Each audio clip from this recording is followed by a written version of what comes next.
நம்ம இன்றைக்கி ஊறுகாய் செய்ய போகிறோம். செய்கிறதுக்கு தேவையான பொருட்கள்: இஞ்சி பூண்டு அரைச்சி எடுத்து வச்சுருக்கேன், கருவேப்பிலை ஒரு கட்டு, வெந்தயம் பவுடர் பண்ணி எடுத்து வச்சுருக்கேன், கடுகு பவுடர் பண்ணி வச்சுருக்கேன், மிளகாய் தூள். இப்போ பாத்திரத்தை அடுப்பில் வச்சு கொஞ்சமாக கடுகு போட்டிருக்கேன். இதில் எண்ணெய் சேர்த்துக்குவோம். எண்ணெய் ஒரு லிட்டருக்கிட்ட சேர்த்துருக்கேன். நீங்கள் 1.5 லிட்டர் எண்ணெய் சேர்த்துக்கிட்டாலும் ஒன்றும் பிரச்சனை இல்லை. எண்ணெய் அதிகமாக இருக்க அளவுக்கு அவ்வளோ டேஸ்ட்டாக இருக்கும்.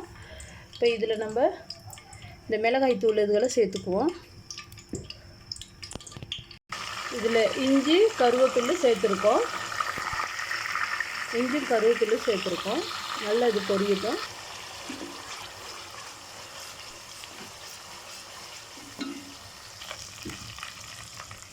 இது நல்லா பச்சை வாசனை போயிடுச்சு. இப்போ இதில் நம்ம எடுத்து வச்சுருக்க மசாலாவெல்லாம் இதில் சேர்த்துக்குவோம். ஃபுல்லாக 1 நிமிஷம் அப்படி கிண்டணும்.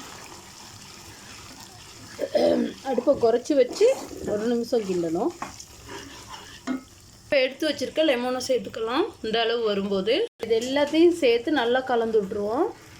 இதை இன்னும் நல்லா கிண்டி பச்சை வாசனை போக மட்டும் வேக வைக்கணும். ஊறுகாய் ரெடி. இப்போ அரை அடுப்பில் வச்சு கிண்டிட்டேன். இப்போ கரெக்டாக வந்துருச்சு. ஊறுகாய் ரெடி.